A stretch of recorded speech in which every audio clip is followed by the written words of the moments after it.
Tonight, the search is still on for two people who are still missing after the deadly landslide in Wrangell 1 week ago. The slide took with it 3 homes and multiple people last Monday evening, but one of them lived to tell about it. Here's an excerpt of her interview with KSTK's Colette Zarnicki.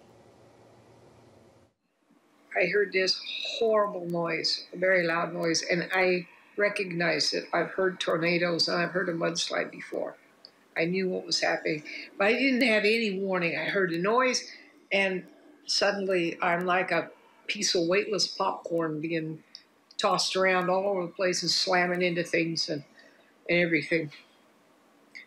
And then I don't remember any more for a while.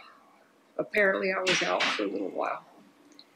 And I could look, and my heart was just pounding, and I had so much adrenaline, but I looked, and I could see some tree limbs.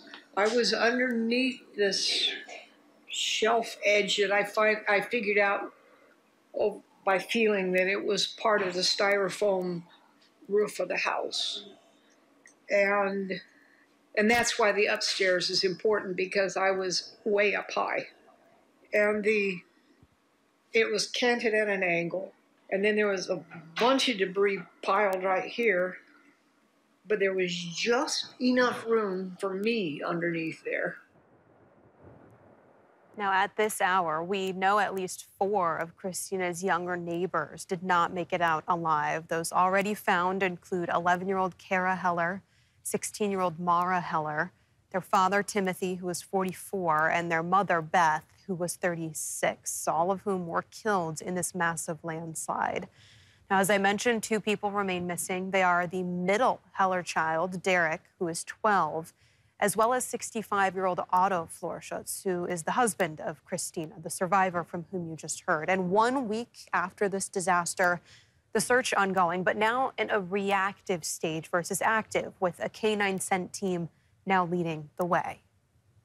So as soon as anyone found out about this slide and how bad it was, that night there were people out there searching and trying to do what they could to bring people home and find them. And I mean, that just shows the heart of Wrangell.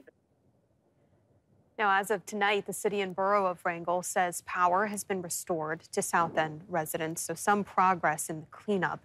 And I also spoke today with the mother of Beth Heller, who lost her daughter, son-in-law, and so far 2 grandchildren to this slide.